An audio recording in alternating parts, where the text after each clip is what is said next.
right, hello all, Dr. Andrew von Plitt here. Going to try to do another live stream and keep it pretty short today. The main thing that I'm wanting to let you all know about is an exciting announcement that the next video in the Taiji 10 form should be up, should be available within the next couple days, hopefully by tomorrow morning. So if you have been looking forward to and waiting for that video, the good news is it's on its way. Also, I just wanted to mention that this is a little bit different. Because this movement of the form is quite a bit longer than the previous movements in the form, I split the video so that kind of the instructions just for the movement itself are on the videos that will be up probably tomorrow morning. And kind of the details and the concepts, pitfalls, things to look out for is going to be in a separate video that will be coming later. Just because the next video is quite long. So there's that. So I wanted to give you that update. And then I also wanted to get through at least a few questions or comments on videos. So let me open that up real quick. And we'll scroll back a little ways here.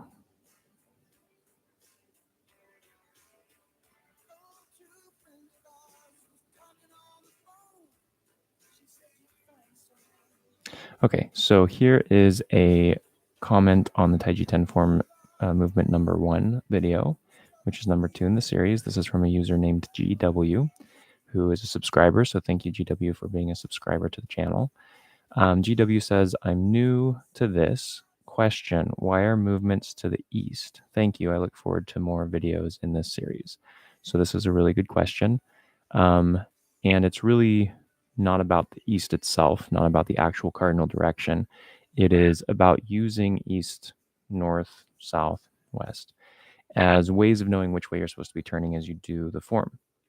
So if I say you start the form, and this is how it's written in a lot of like old manuals, is that the directions are given with cardinal directions. So it says start the form facing south.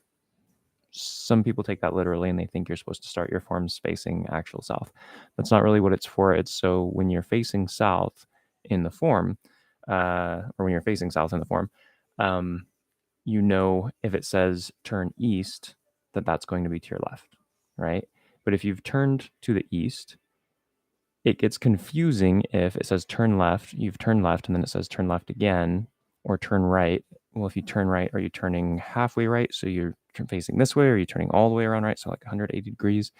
And so an easy way of describing what you're supposed to be doing with a movement is just to use cardinal directions. So if I say you start the form, facing south, now you're going to turn to the east, that's to your left. So you would turn like 90 degrees to your left. If I say after you've turned to the east that you're going to turn west, so you're going to turn south and then west, you know that you need to turn to your right all the way around 180 degrees.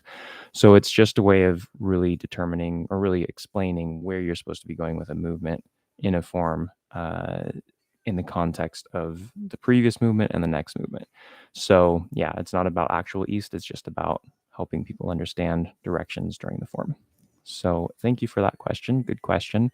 I have tried to explain that a few times in some different videos, but I know it can be missed easily.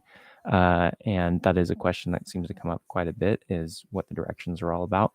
So hopefully that is helpful for you and many other people new to the channel. So welcome to the channel and thanks for being a subscriber. Thanks for the question.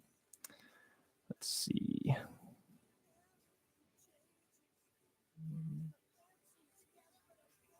Let's look for another one here.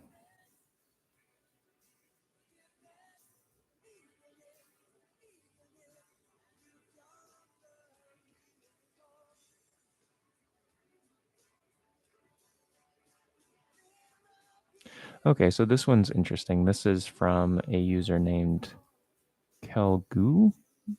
I hope I'm pronouncing that correctly. This is who's a subscriber, so thank you, Kelgu, for being a subscriber.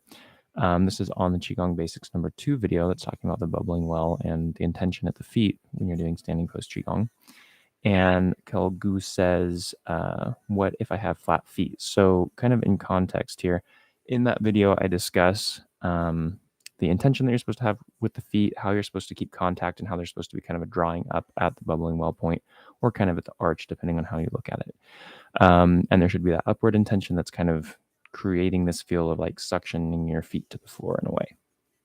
So, well, if you have flat feet, the first thing that we want to ask is, why do you have flat feet? So this is something that you would need to work with a trained healthcare provider who understands causes of flat feet and if there's potential for correcting that. So that's the first thing. Is this a functional problem? Is it an anatomical problem? Is it and problem, may or may not be a problem, but a functional or anatomical issue. So that's something that I would say would be the first thing to look into is, why is there flat feet? Is it something that can be corrected? If it is something that's just how your feet are anatomically, it's not going to be corrected. That's just how it is going forward. You can still have the same intention. You can still have that same drawing up at the bubbling well with the feet, with that idea of suctioning the feet to the floor. You can still have the same intent with the direction of your force going directly in front of the heel. All those things can be there. It just may feel a little bit different. And it's something that you're going to have to personalize as well. And it's not going to change hugely based on the flat feet.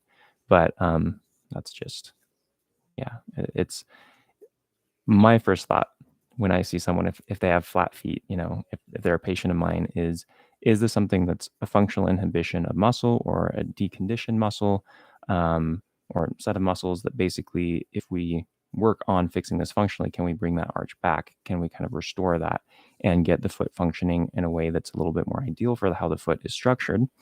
So that's kind of where my brain went first.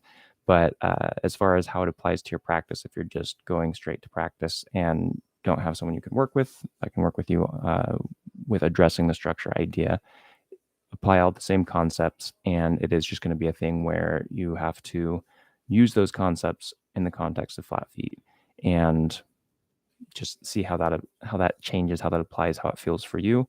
And yeah, there's not a great straightforward answer as to how it's going to be for you, at least not as far as I know, because I don't have flat feet. And as far as I know, I've not trained anyone who has had flat feet, so I don't have any feedback as to what that changes in structure as far as Taiji is concerned, or the experience of someone practicing Taiji. So great question. Like I said, I would encourage you to find a good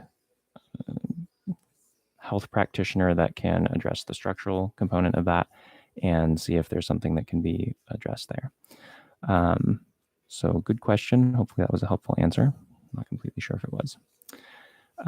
So we are going to move on to look for some more questions here. And thank you to everyone who has left positive feedback on the videos. I really enjoy seeing that and hearing the benefits that these videos have made available for you all. So thank you for those comments. I'm just skipping through those right now to try to find questions to discuss in this video.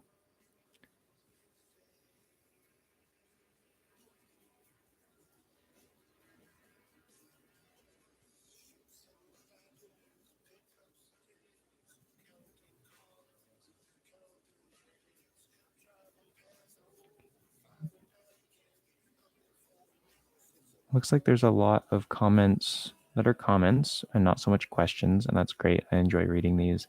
But I'm on the hunt for questions right now, so we'll see if I can find some of those. Okay, well, it looks like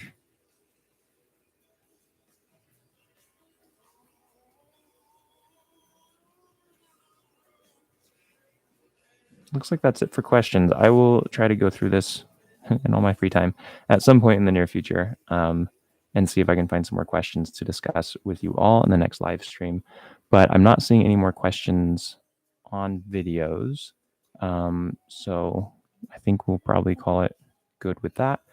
Just as a quick recap, next video in the Tai Chi 10 form series should be up by tomorrow morning if all goes to plan. So keep an eye out for that. And yeah, thanks for tuning in all. Thanks for your questions. Keep the questions and comments coming. I will try to address them in a more timely manner than I have been recently. And I wish you all the best. So thanks for your interest and your enthusiasm in Tai Chi and Qigong. And keep up the good work. Keep up the training. And thanks for watching.